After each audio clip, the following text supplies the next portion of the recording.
So I was at the MIT event maybe a year or two ago. I would never have guessed that RISC-V would be this size in this amount of time. This is incredible. Let's start with some introductions. 2 questions you should be asking yourself right now. Who am I? Why am I here? It was a great party last night. Thank you, Sci-Fi and Western Digital. I was asking myself this morning. My name is Greg Wright.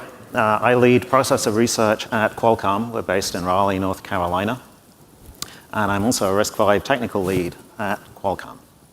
So you can think of this talk as being a counterpoint from my point of view to what Kirsta and Rick were saying yesterday morning in their keynotes. My background is processor architecture, microarchitecture, RTL, and so on. I've also built compilers and virtual machines, so we'll have some view of what's going on from both sides of the boundary here. We're going to take a quick tour of an SoC. Qualcomm is very well known as a mobile SoC company. In fact, we sell into a lot of other markets as well, automotive and so on. What we're best known for, of course, is the connectivity, cellular connectivity up through 5G, now coming. Also on the SoC, multimedia, camera, video, audio, gaming. Many kinds of sensors, position, gesture, fingerprint, and so on.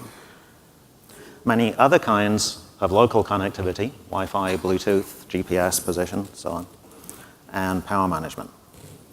We look inside at how this is implemented. These are very complex devices. I've elided a lot of detail in the interconnect here. It's actually many interconnects, different bus widths, speeds, and so on, and a lot of security infrastructure sprinkled around the interconnect, SMMUs and various other security and power domain crossing blocks. The CPU that you think of here, if you're say an Android user, is probably what's marked as the CPU, the performance optimized and power optimized big little CPU clusters. In fact, every block that you see here has one or more small CPUs within it. So this is a very complex system, very hard to build, very hard to get right, very hard to program. We've got multiple instruction sets and software stacks running in this single piece of silicon. From a security point of view, we have multiple roots of trust. All of these different cores don't necessarily trust each other. For example, code that's running on the application processor should not be allowed access to the cell network, and vice versa. We've got multiple power domains. These cores can come and go away. And all of these IP blocks that are going into these devices survive across multiple product tiers and configurations and are developed on their own development cycles by the teams that are putting them together. So there's a lot of concern goes to being able to mix and match functionality and get interoperability here.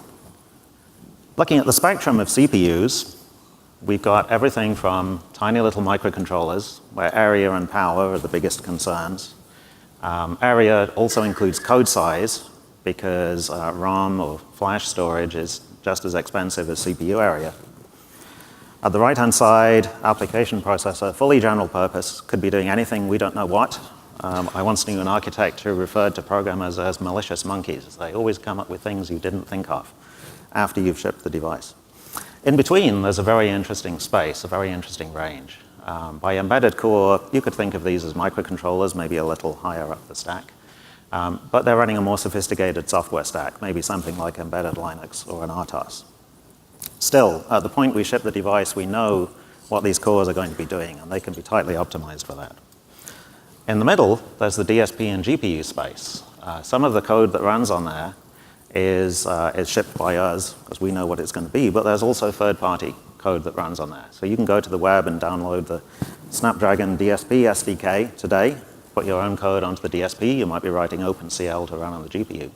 Power envelope ranges from always on, kind of microwatt range, up to about 2 watts for a full-fledged application processor.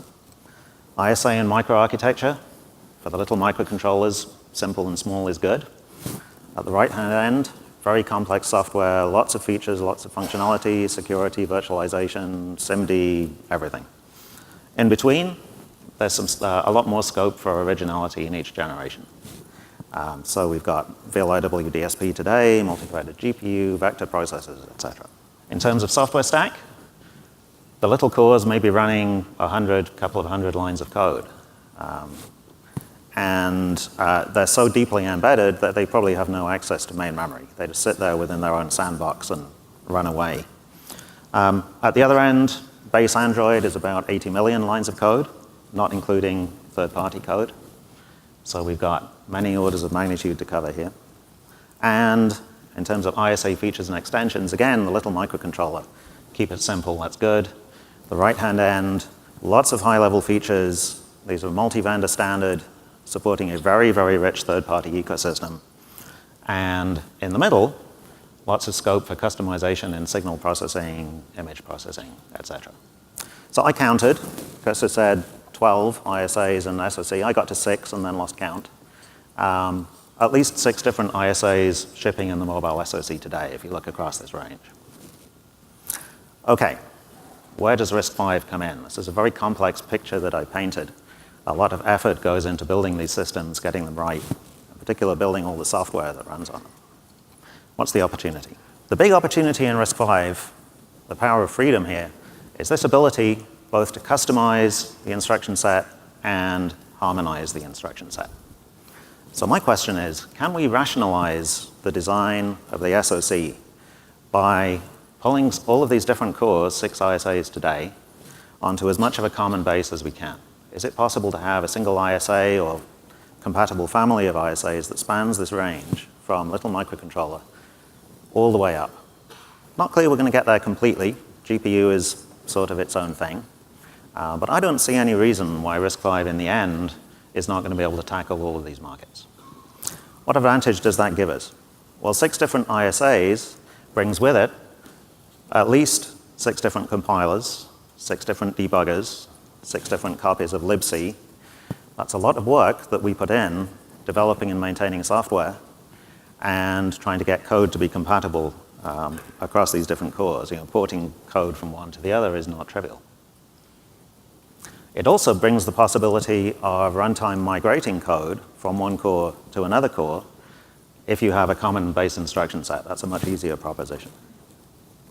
For customization, particularly that space in the middle, where the DSP, GPU, signal processing, etc. is going on, custom extensions, domain-specific extensions are very, very interesting. There's a lot of potential there. And, of course, with RISC-V comes this freedom to build. Either people building on the outside that we can use, or freedom to build on our own cores on the inside. I want to take a little step back, talk about ISA. What is ISA? What is a good ISA?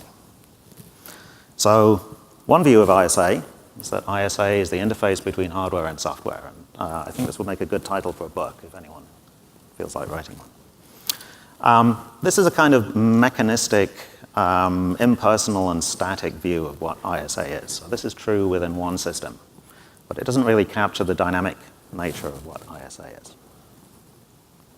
Here's a view that I prefer. You can also think of ISA as the contract between a hardware team and a software team.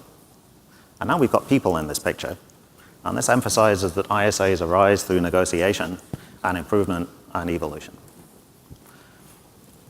If you ever run into an argument over the contract here, just keep in mind, in a successful ecosystem, there are a lot more software people than there are hardware people. You've got to keep that in mind.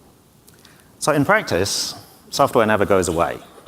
You build software over time, more software gets layered on top of it. As hardware designers, builders, we have the luxury of starting again relatively frequently.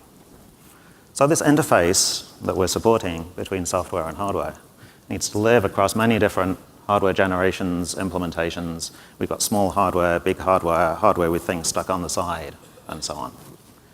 This is actually my favorite definition of ISA, my own definition. Instruction set architecture is the art of turning a hardware problem into a software problem. Pains me to say it, as a hardware guy, we don't actually solve anything. We just move problems around. Now, hopefully, the problem that we create is a better problem than the one that we started with, if we get this right. But we don't solve anything. We enable other people to solve the problem that they have. And that's all done in software. So to come back to this contract model of what ISA is, we've got a software ecosystem that's out there with some kind of contract with multiple teams of hardware developers each developing multiple different design points. And we have to remember that the hardware here is a means to an end, and the ultimate solutions are coming in the software side. If we end up with multiple contracts that change over time, this causes some difficulty. Sometimes as hardware developers, we like to adopt the Darth Vader approach to contract negotiation that goes something like, I am altering the deal. Pray I do not alter it any further. It would be nice to have that luxury. Thank you. And of course, if we change this contract too much, then the software ecosystem tends to fall apart. So to come back to RISC-V and the opportunity here, this power of freedom and open community, there is some tension built in between the mix and match ability to put whatever sets of extensions together we have and build our own private secret source, and what we want even internally as we're building these complex SoCs, which is a common base that we can build on, common tool chains and infrastructure and libraries, and a rich software ecosystem both inside and outside to enable all of this. So my appeal is, as we put this RISC-V platform together, instruction set, the natural way for RISC-V to find its way into larger and richer applications is to build up from the microcontroller to the more embedded cores and gradually to the higher level applications. And our goal here should be to minimize the architectural tension that we can expect as we build these complex systems running lots of different software. So if we can get more commonality in the tool chains and the libraries and the software and enable our ecosystem here, as we add more features on top, security and virtualization, the third-party software ecosystem comes. Let's try to make this as painless as possible by anticipating the needs that we're going to have at the right-hand side as these more sophisticated platforms come along. So, to my mind, the biggest opportunity of RISC-V is this common base that we can put across many different kinds of cores, even within a single SoC. And the community. The biggest asset for RISC-V is all of you. It's not the document, it's the community that's built around it. And that will enable us, and everyone else in the community, to simplify complex SoC design. In particular, make software developers, application developers' lives easier, and that will enable new features and capabilities to come to market. To come back to the challenge side, success means that RISC-V presents an attractive platform for solving problems. Remember, we don't solve problems as hardware guys. We enable other people to solve problems. That means we support software portability. Feature discoverability is a good thing. Can I take my software and run it on many pieces of hardware? Stability of the interface is important. That means thinking ahead to the problems that we know are going to occur down the road. Here's the F word. Fragmentation is the enemy. We can avoid it. We just need to know that it's a danger and work to avoid it. An alphabet soup of configurable optional extensions, that has some value if you're thinking about a single microcontroller in a single generation. But it is not a feature if you're building a complex portable software stack. It's going to live across multiple generations. It creates a software and hardware test difficulty. Software needs standardization and stability. And so good standards are going to support the future evolution to let us share this code across many of the implementations.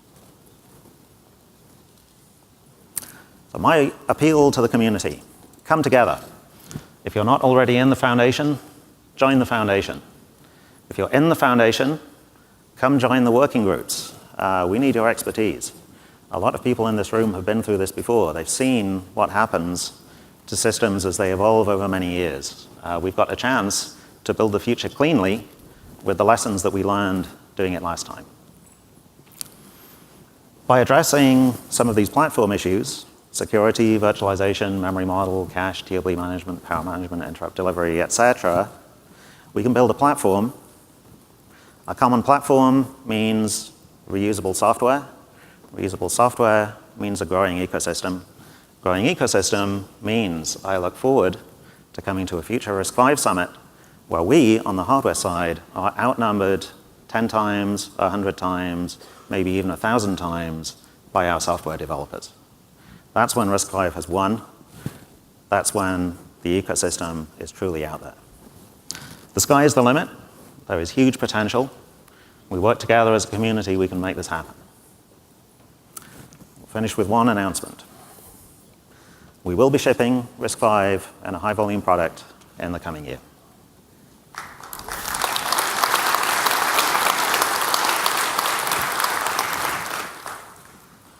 Thank you very much.